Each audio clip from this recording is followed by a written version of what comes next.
I have Brandon joining me from Yamfore. This project's pretty cool. I've had Brandon on before to talk about the protocol and how it all works, but there's been a lot of developments since we last spoke.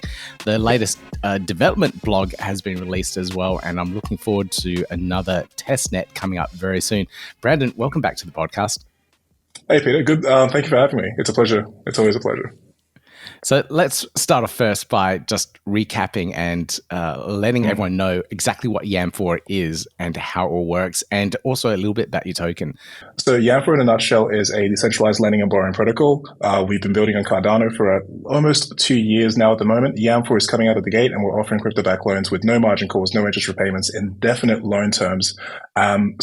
No ongoing interest repayments, indefinite loan terms, and just this very sort of passive loan experience compared to a traditional lending and borrowing protocol, something that you might compare to Aave or Compound.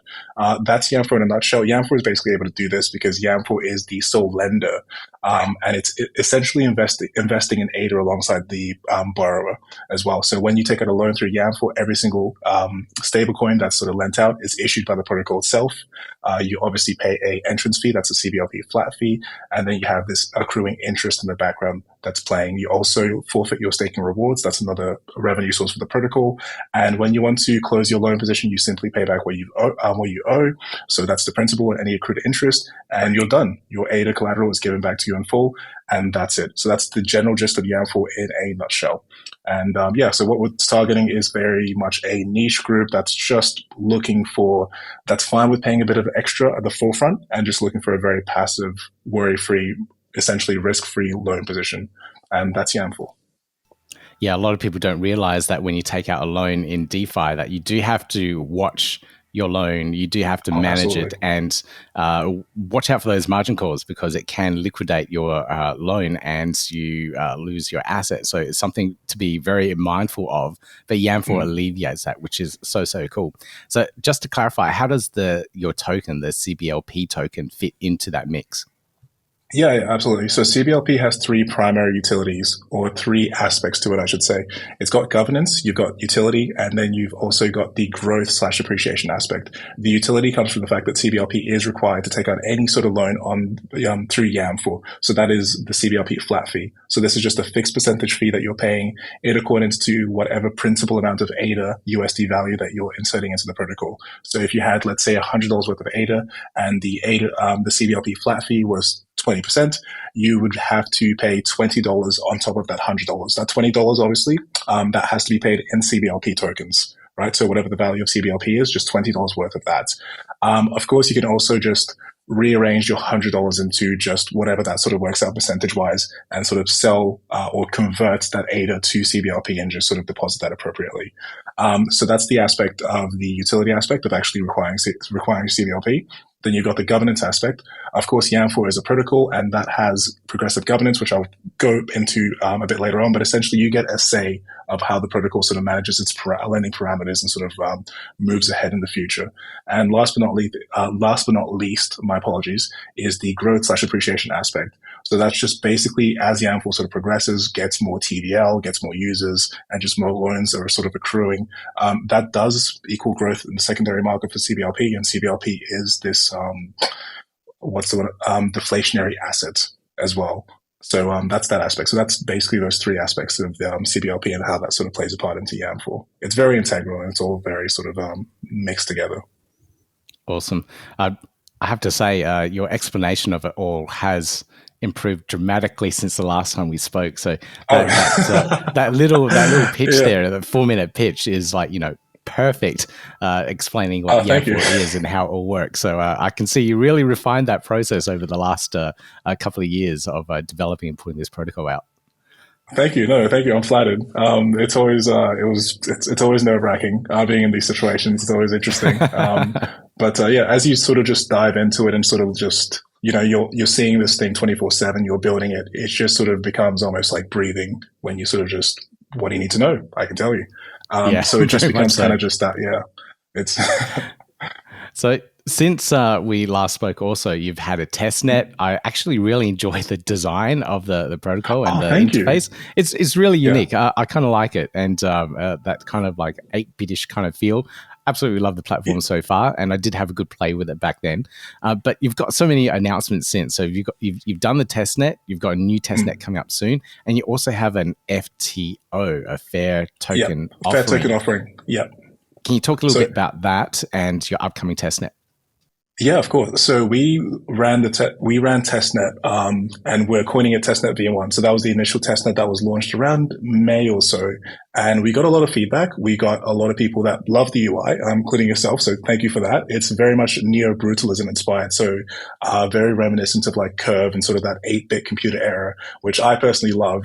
Obviously, we've gotten some also pushback in the sense of people do want sort of a more conventional styling. So we actually do have that sort of Okay. coming up as well. So we'll have a color scheme that's just, very whitish and very sort of like closer to what, people expect of a modern UI UX standpoint. But we do sort of want to keep to that root core of neobrutalism.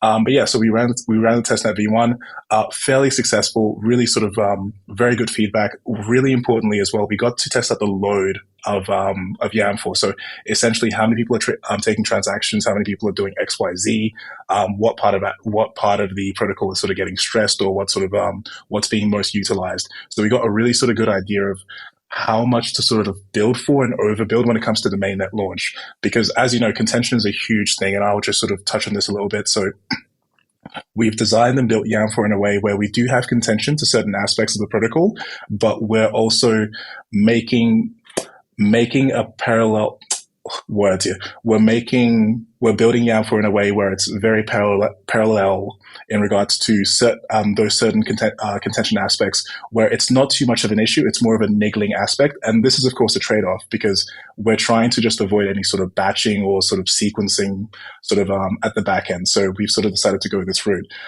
So certain things will have a bit of contention, but we are sort of making sure that those are very much bearable and just a minor thing. And for the most part, people won't really experience it. So the testnet V1 was really quite good in that aspect of just what do we actually need to sort of like buff up, so to speak. So yeah, really good feedback in there. The testnet V1 was also incomplete. We just sort of got the core lending and borrowing functionality, sort of testing that. The testnet V2, which is coming up, and that's the finalized version of Yamfore, that includes everything. So that's got the home section, you've got the borrow section, you've got the position section, you've got the market section. Basically, everything's included except for progressive governance, which I'll sort of talk about later on. But yeah, we're really excited towards that. So once that's completed, basically Yamfore is going to be, once the testnet V2 is completed, basically that's being launched and being showcased to the community, as well as simultaneously being audited as well by TX Pipes. So TX Pipes at the moment is actually in our repo. So they're basically almost proactively auditing in a sense, right? So they can kind of see our progress and what's going on. So essentially the moment that we get testnet V2 done and wrapped up, they're on it. So that's really, that's the good Really, news there. And the auditing, really exciting. and the auditing process, we're hoping it's going to be, because the code base for Yamfore is fairly simplistic in comparison to some, other sort of, again, more traditional lending and borrowing protocols, or just even just a DEX, for example. So we're hoping it's going to be rather quick, but again, we can't sort of say, the back and forth might be extensive. It just really sort of depends, right? But that's kind of like Yamfore V1, Yamfore V2, and just sort of our mindset and our mindset around that. Did I miss anything? No, that was it. That was it. And it's really good to know that TX Pipe are already in your code base and Yeah. iteratively giving you suggestions and improvements along the way. So there's nothing worse than doing all your code and getting to the end of it and then realizing, oh yeah, you got to change all this and rework and re-engineer all this. So it's good to have them on board a little bit earlier. And TX Pipe, definitely a good team to have on board there. Oh, amazing team! Yeah, we're actually being built on. Hopefully, most of the community members know, or they've been following up with the Yamfore. We're being built on Icon, so it's just the makers of Icon is just such a nice sort of very synergistic, if you will. Brilliant. And now you also have the fair token offering. I didn't realize that this was happening. Oh yeah, and I read some details about it, and I kind of got the gist of it. But can you explain to the community exactly what your idea and concept of all this is?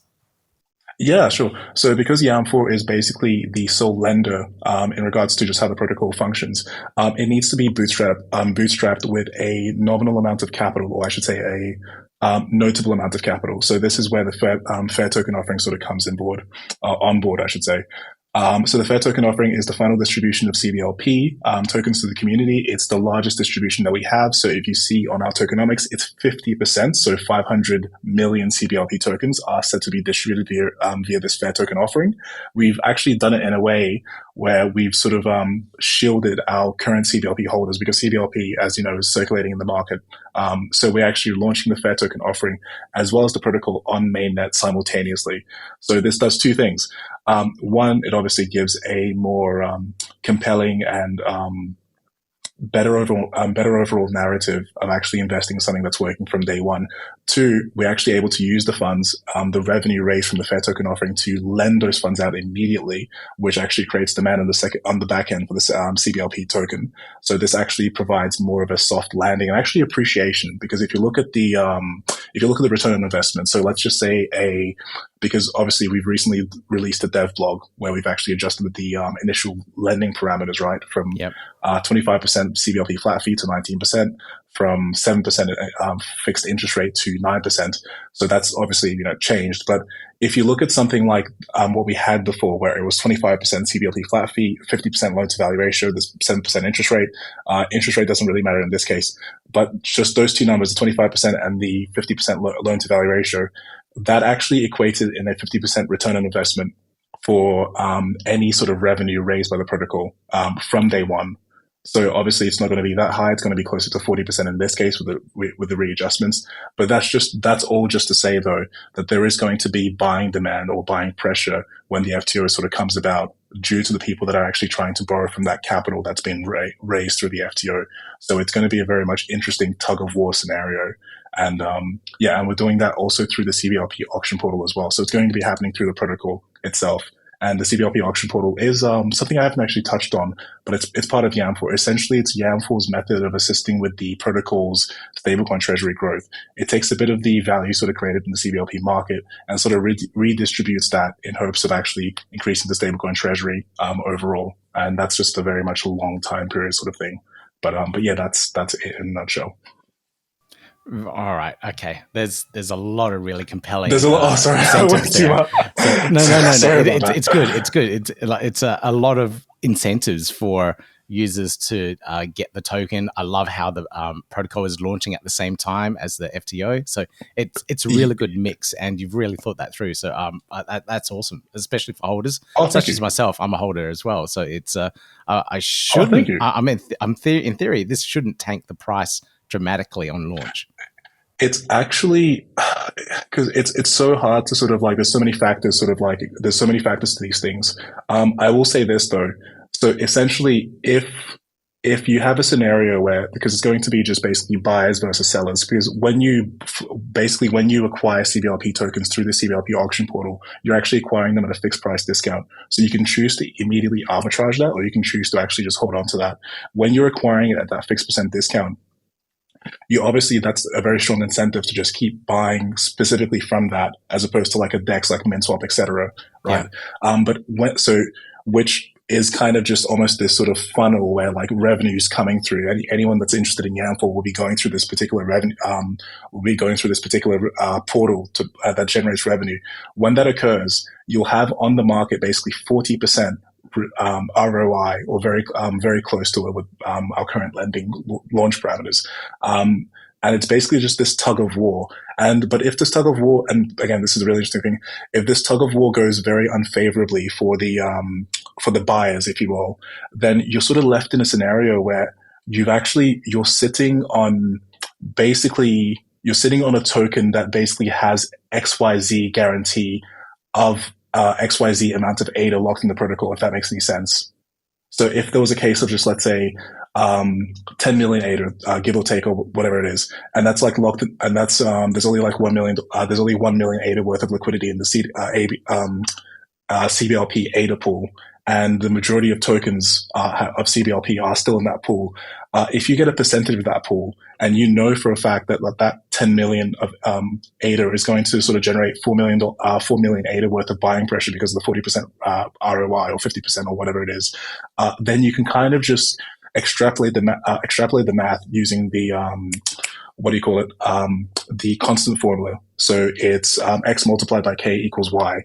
So you can sort of like jot that in, so to speak. So again, this is sort of going to that territory of sort of like speculation, etc. But we've sort of planned the FTO in a way where it's just sort of this very much soft landing, so to speak, or it could be an appreciation. It just really sort of depends how the market sort of functions in that aspect. But it's not just this sort of like needless dump where every one of our CBLP token holders are hurt for no reason, because we've seen that time and time again, and that's just not really, yeah. So this is why it's trickier for us as well, because we do have to launch this FTO that also coincides with mainnet launch. So it's very much this dual thing. So it's going to be very interesting. But again, I strongly feel that it has to be done. Okay. And yeah. Really interesting. And I like to see how this all falls into place when it does launch. Now, I'd just like to remind people that this isn't financial advice.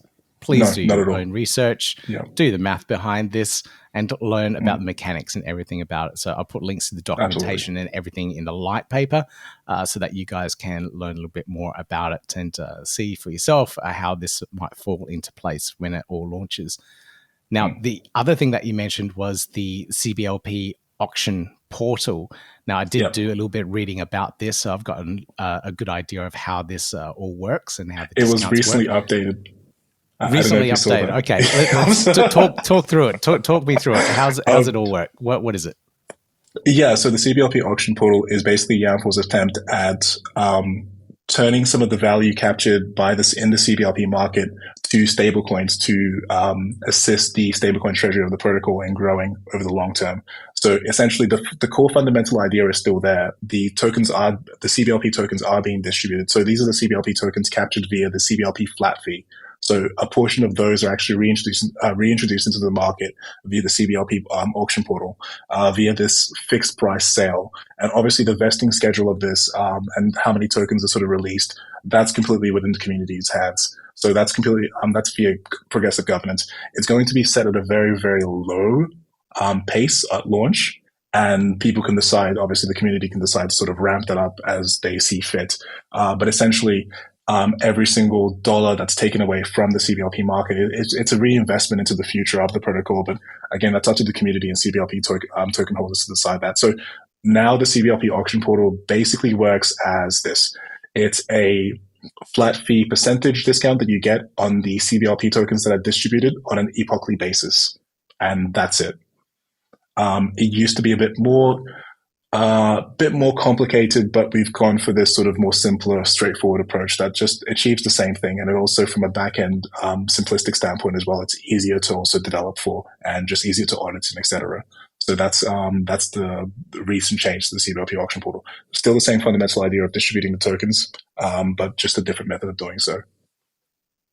Simple is definitely best. It makes sure it allows everyone to actually understand how it all works and wrap their head around the protocol and all these little different mechanics that you have in play. All right. This sounds all really exciting. I'm looking forward to seeing the Testnet V2 and everything else around the portal coming just up around the corner. Late November, it was the date? Okay. Yeah, it was November. It was the end of November for the Testnet V2. So that's the tentative date that we've put in there. I feel pretty confident that we can reach that as well. So that's the Testnet, Yamfore Testnet V2. And then, of course, auditing will begin effective immediately. That one, I can't promise anything. I just don't know. It's really it just depends on the back and forth and just the nature of that. But yeah, we won't be rushing that at all. We're going to take our time. If it's a week or 2 or 3, that's fine. It's, again, the smart contracts are immutable. You only really get one chance and it's safety overall. But Testnet, for Testnet V2, that's going to be at the end of November. Absolutely. Around the end of November.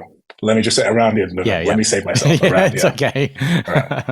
I'll definitely do another update video about that and do a little showcase and introduce my community on how that actually all works with Yamfore. So I'm looking forward to that launch and having a little play. You also mentioned progressive governance quite a few times, and you did want to talk about it. So how's this work on your protocol? Yeah. So progressive governance is essentially Yamfore's best attempt at having this very much permissionless strictly speaking, on-chain governance system. So progressive governance aims to take away any sort of third-party interventions, any sort of like so platforms like social media or these sort of third-party forums, and just sort of essentially have the CBLP token holders deal directly with the protocol when it comes to sort of any of these sort of governance actions or votes, etc. So progressive governance, basically, it's a tug-of-war situation. And it occurs actually on the dApp. So if you go, when Yamfore launches on mainnet, app.yamfore, you can access progressive governance directly. It's just in the vote section of the protocol. And basically what it is you have the set list of lending parameters, lending parameters, which we actually which we actually showcase on our documentation and light paper as well. So you have these set list of lending parameters, and they're quite persistent. So things like the CBLP flat fee, the interest rate, repayment, the loan to value ratio. So all of those are covered there, and they're just there constantly to vote on. And what people can do is they can vote to either increase or decrease them. So if you vote to increase or decrease them, any sort of changes that occur are actually incremental in nature. So essentially you have this, again, what I've mentioned before, this tug of war situation where, let's say, for example, you have a quorum with the CBLP flat fee of 500 CBLP tokens. If someone sort of comes in and they go, okay, I want it to increase from 20 to 25%, they can vote yes for an increase. And let's say they have 100 CBLP tokens. Then someone else might sort of come in and sort of go, okay, I'd like to keep it the same, or I'm against this. They can vote no, and they have 100 CBLP tokens as well. Well, what happens in that case is, because the quorum is 500, and they've obviously both voted against and for at 100, it just cancels it out. So in this case, nothing happens. Eventually, though, when when enough people do vote one way or another, and you sort of reach that quorum threshold of 500 500 CBLP tokens, it moves in an incremental fashion to the next position. So in this case, we're going from 20, not to 25%, but to 21%. And then people have to sort of repeat the process again. So it's this system where votes are very much persistent, and you have, again, these set list of lending parameters that people can vote on at any time. But you do also have these guardrails of just any changes that occur are incremental in nature. So if you wanted to get to 25%, you'd have to get to 21%. You have to meet quorum against 22 to 23, 24, and so forth and so on, to whatever you want it to get to.